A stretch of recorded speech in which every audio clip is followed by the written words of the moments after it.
take a second right now, if you can, and just feel your jawline. Yeah, or just run a hand along the back of your neck. Exactly. Just feel the shape of it. Because what if I told you that the specific shape of those bones, the length of those muscles, it wasn't just shaped by blind nature. Right. It was actually shaped by ancient technology. Yeah. Today, we are jumping into a deep dive on a text that takes everything we think we know about evolution, biology, and really our place in the universe, and it completely flips the script. It really does. It's such a fascinating read. We're exploring a source called the Secular Book of Poe, and specifically, we're unpacking its core philosophy of spiritual humanism. Yeah, and I have to say it is an incredibly dense, rewarding read.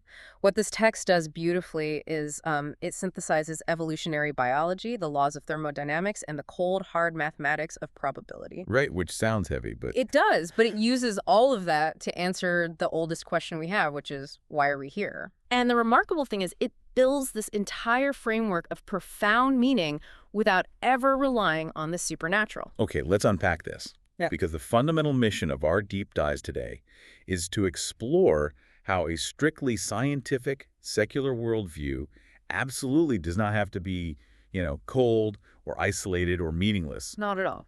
According to this philosophy, staring out at the vastness of space shouldn't make you feel like this tiny speck of irrelevant dust. Right, it shouldn't be depressing. Exactly. It can actually produce a profound sense of the sacred. It gives us this totally new cosmic origin story, and honestly, it hands you, the listener, a very specific, undeniable job description in the universe. I love that phrase, a job description. But to understand that job description, we first have to understand how the vessel itself, the human form, was actually built in the first place. Oh, right. Where do we start? So the text opens with a section called The Genesis of Form. It outlines our 13.8 billion year journey. Wow, going way back. Yeah, all the way back.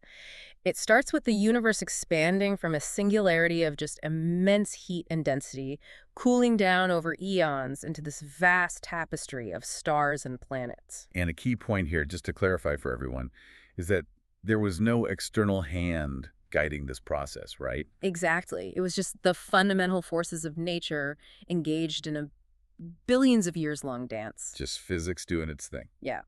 And eventually, on our pale blue world, chemical complexity gave rise to life. Right. From there, it was the unguided crucible of natural selection. But the twist in this text, and this honestly completely changed how I view human history, is the argument that our specific human image wasn't solely shaped by changing environments. Yeah. Our form was forged by a very unique covenant. Yes, the covenant with technology. Which is such a cool concept. It is. So when our early ancestors dropped down from the ancient trees and stood upright, freeing our hands, we began this great, unparalleled partnership with the material world. We started picking things up. Exactly. We started picking up stones. We used them to smash open marrow bones, to process tough roots, to, defend ourselves. Yeah. The stones essentially became, as the text describes them, our artificial teeth and claws. Here's where it gets really interesting. Mm. Because I always thought of technology as something entirely external. Right, like a separate object. Exactly. Like a smartphone or a laptop or, even just a hammer. You pick it up, you use it, and you put it down. It is separate from you. Yeah, that's the standard view. So I have to push back a little on this idea that our bodies are, quote, technological artifacts. Evolution is usually a blind response to the environment, like a moth turning black to camouflage against soot, right? Sure, yeah. Are you saying a rock or a campfire literally sculpted my internal biological hardware? Or is that just a really poetic metaphor? No, it is literal biology, and the mechanism behind it is just incredible. Think about the energy budget of an animal. Okay. A primate, like a gorilla, spends up to 8 hours a day just chewing raw, fibrous plant matter. 8 hours. Wow. Yeah, just chewing. But when our ancestors learned to strike flint and master fire, we started cooking. Right. And cooking is essentially pre-digesting food outside the body. Oh, that's a wild way to think about it. Because we no longer had to spend massive amounts of energy and physical effort chewing and breaking down raw sustenance, our biological burdens eased. Nature is incredibly efficient. Right. Use it or lose it. Exactly. If you don't need a massive jaw muscle to chew raw meat, you lose it. So that campfire resulted directly in smaller jaws, shorter digestive tracts, and slender bodies. So literally the campfire outsourced the work of our teeth. Yes. We outsourced our digestion to our inventions. And the caloric surplus we gained from cooked food then went straight to fueling our massively energy-hungry brains. That is just wild. What's fascinating here is that humans are truly the only species whose very anatomy is a biological byproduct of their own inventions. Right. It's a feedback loop. We shaped the tools, but the tools shaped us. And you see this even more dramatically when we look at early weapons. When we took up projectiles and spears, it allowed us to engage in the endurance hunt. Oh, the endurance hunt. I've read about this. Yeah, we couldn't outsprint a gazelle, but we could track it and jog after it for miles until it literally collapsed from heat exhaustion. Right, but I want to understand the biomechanics of that. Yeah. I get that running for miles would modify our legs and knees over generations. Yeah. But the text lists some other biological changes that sound, honestly, bizarre. They do sound strange at first. So, like, it claims our faces flattened and our glutes enlarged, specifically because of this technology-driven endurance hunt. How does holding a spear change your face? Well, it comes down to the physics of running. If you have heavy, protruding snout like a baboon or a wolf, Right. your head acts like a pendulum. It bounces violently with every stride unless you are on all fours. Oh, I see. A flatter face shifts the center of gravity back over the spine, keeping the head perfectly still while jogging upright. Wow. And our necks elongated to act as biological shock absorbers. That makes so much sense. And those enlarged glute muscles, they stabilize the human torso so you don't just pitch forward onto your face when you break into a sprint. Oh, man. So every physical trait you possess is basically a monument to survival, sculpted by the tools your ancestors held in their hands. Exactly. So we spend tens of thousands of years on what the text calls the anvil of technology and survival. Yes, being hammered into shape. Right. And our bodies reach this absolute pinnacle of what mere biological instinct can achieve. We're armed with early stone tools like Mousterian lithic technology, right? Right. Very advanced stone tools for the time. And we are these highly efficient, terrifyingly effective animals. Yeah. But if we were apex predators, perfectly adapted to our tools, what broke the stalemate?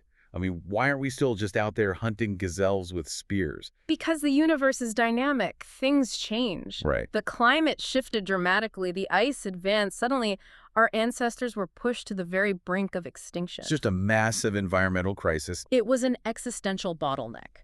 For hundreds of thousands of years, the animal brain had served us well. But faced with total annihilation by a freezing, rapidly changing world, outward physical adaptation was simply too slow. Because you can't evolve a thick coat of fur in a few generations. Exactly. You just freeze. This is where I need some clarity, though, because the text gets very philosophical here. It does take a turn, yeah. It says that faced with this crisis, the brain, quote, folded in upon itself, reaching into the quantum realm of profound complexity. Right. And from that leap, consciousness was born. I'll be honest, quantum realm of complexity sounds a bit like sci-fi jargon to me. It sounds a bit out there, yeah. What does that actually mean biologically? Do we just suddenly wake up one day with a soul? Well, it's not magic, and it's not sci-fi. When the text talks about folding inward into complexity, it's referring to the sheer density of our neural networks. Okay. Instead of nature trying to build a bigger physical weapon to fight the cold, it built a simulation engine inside our skulls. Oh, a simulation engine. Yes. The cerebral cortex developed billions of localized synapses networks, so unbelievably dense and interconnected that the electrochemical signals operate at the absolute limits of biological efficiency. Wow. We developed the ability to simulate the future, to imagine a warm shelter before we built it, to understand the concept of tomorrow. Right, instead of just reacting to the present. Exactly. That explosion of internal connectivity is what birthed consciousness. So instead of adapting our bodies to survive the ice, we adapted our minds to outthink the ice. Exactly. And the birth of consciousness is described here as a profound cosmic milestone. Because, what, for the first time? For the first time in 13.8 billion years of expanding gases, crashing meteors, and silent natural selection, the cosmos finally opened its eyes. Oh, I love that imagery so much. It's powerful. The universe possessed the capacity to look back upon itself. It fundamentally changes how you view yourself. Yes. You aren't just a person living in the universe. You are the universe experiencing itself. Yes. We went from being subjects of blind nature to being the cosmos made conscious. Hmm. And that grants us the power to name the stars and actually understand the physical forces that made us. And this brings up the mathematical reality of this experience, which is the second major pillar of spiritual humanism. The miracle of the one. A miracle of the one.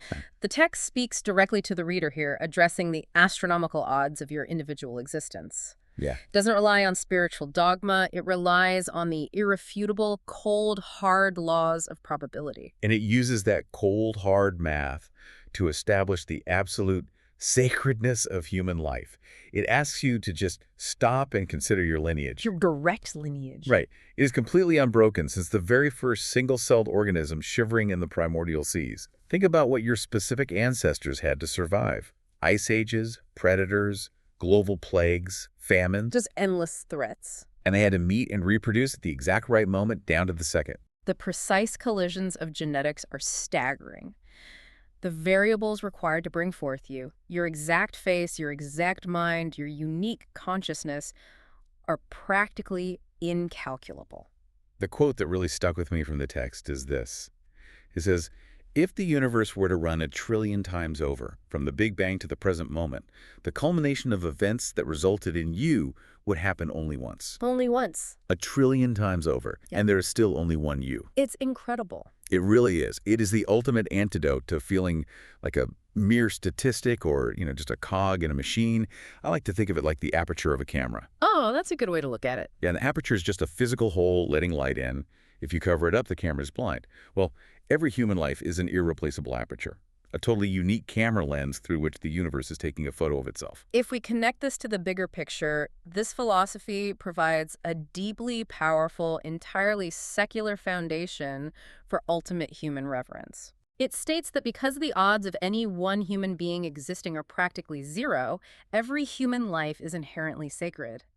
The math alone proves your sanctity. Right, because you are an entirely unique angle of cosmic perception. Yes. If a human being is killed or passes away, the universe doesn't just lose a body. A completely singular perception of the universe is extinguished and goes dark forever. That lens is shattered. It shifts your perspective from feeling small in a vast void to realizing you are a localized, fleeting miracle of cosmic order. So if you are this rare, precious, mathematical miracle, if you are the conscious lens for a 13.8 billion-year-old cosmos, what are you actually supposed to do with this existence? Right. What's the point? Exactly. If we are the camera, what are we supposed to be focusing on? That introduces the core conflict of this philosophy, which is the great balance. Because every story needs an antagonist. Yeah. And in this secular scientific framework, the antagonist isn't a demon, a villain, or a supernatural force. It is a fundamental, unyielding law of physics, the law of entropy. Yes. The text refers to it as the Great Drift. That's basically the natural tendency of all closed systems in the universe to move toward disorder, chaos, and dissolution, right? Precisely. It is the ultimate force of unmaking. Unmaking. You see it everywhere. It's iron rusting. It's heat dissipating into the cold vacuum of space. It is mountains crumbling to dust, empires falling into ruin, and stars eventually burning out to cold iron. Just everything slowly winding down. Yeah. Complex systems naturally decay over time unless energy is constantly applied to maintain them. And the terrifying part is that in our current era, the overall rate of thermodynamic dissolution is actually accelerating. But against that dark, relentless tide of entropy stands the protagonist force of spiritual humanism. And that is synergy. Synergy is the counterweight to the Great Drift. It is the creation of wholes that are fundamentally greater than the sum of their parts. So like an atom bonding with another atom to form a molecule. Or, single cells cooperating to form a living, breathing organism. Exactly. Or, on a macro level, individual human beings bonding together to form a community, a civilization, a space program. Synergy is the act of building complex order out of base chaos. So what does this all mean? Well, to put it in an analogy, it means we aren't just passengers chilling in the backseat of the universe enjoying the ride while the car falls apart. Right. We are the universe's immune system.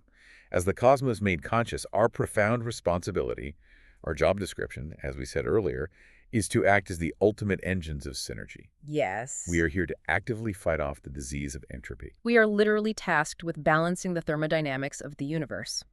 Where the cosmos naturally drifts toward chaos and decay, we must build and maintain order. Wow. And because the forces of entropy are accelerating, our synergistic efforts have to accelerate to match it. We have to collaborate, we have to innovate, and we must unite. Isolation, destruction, and war. They only serve the void. Which naturally makes me wonder about the practical application of all this. The text calls this active lifestyle the way of POE. It tackles the biggest question of all. What is the meaning of life? And the answer is incredibly empowering, because the meaning of life isn't handed down from some imperceptible heaven. No, it's not given to us. It is forged in the crucible of our own minds and actions.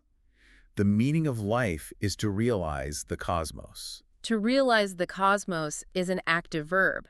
It means studying the universe with the rigors of science, expressing its profound beauty through art, and organizing it through synergistic cooperation. But I want to bring this down to reality for a second. Sure. What does organizing the cosmos through synergistic cooperation actually look like for a regular person on a Tuesday afternoon? That's a great question. Because it can sound like a secular sermon if we keep it purely abstract, Yeah, but that's the beauty of it. It applies to the mundane just as much as the grand. Okay. When you sit down and write open source code that helps thousands of strangers, you are creating synergy. When you organize a community garden in a vacant, decaying lot, you are physically reversing entropy in that localized space. I love that. When scientists collaborate to build the James Webb Space Telescope, they are organizing the cosmos. These aren't just nice hobbies. They are literal physical counterweights to the Great Drift. And the text gives us some very clear mandates for how to live this out. Seek knowledge, because ignorance allows systems to decay. Right. Foster compassion, because hatred and division literally break the bonds of synergy. I mean, you can't build a telescope or a society if you are actively destroying the people around you. This raises an important question regarding the text's final mandate, which is our modern relationship with technology. Oh, yeah. The source commands us to honor our technology, but issues a very stark warning that we must remain its master. Yeah. We have to use it to elevate the human condition and heal our planet, just as it elevated us from the Ice Age in the ancient past. I think that is such a vital, urgent warning for where we are right now in history. I mean, technology got us here. It flattened our faces, it grew our brains, it saved our ancestors from freezing in the dark. It did. But if we let modern technology isolate us, if we use it to doom scroll, to divide our communities, or to strip mine our environment without repair, we aren't creating synergy anymore. No, we're doing the opposite. We are just helping entropy win. We have to be the masters of our tools, not passive consumers controlled by them. It is a profound shift in personal responsibility. You are stardust woven into a biological miracle seeking to understand itself, and your duty every single day is to stand against the chaos and build the future. That is just, man, it's a massive paradigm shift, but in the most inspiring way possible. Yeah. Let's recap the journey we just went on. Okay. You, the person listening to this deep dive right now, are not an accident. Yeah. You are a tool-forged, mathematically impossible miracle. Yes. You are literally made of stardust, and you have been tasked with the immense responsibility of building order out of cosmic chaos. Every single choice you make today, learning a new fact, showing compassion to a stranger, creating a piece of art, planting a tree, those aren't just, nice things to do. Right. They are literal physical acts of cosmic synergy, pushing back against the dark tide of entropy. It completely recontextualizes human existence.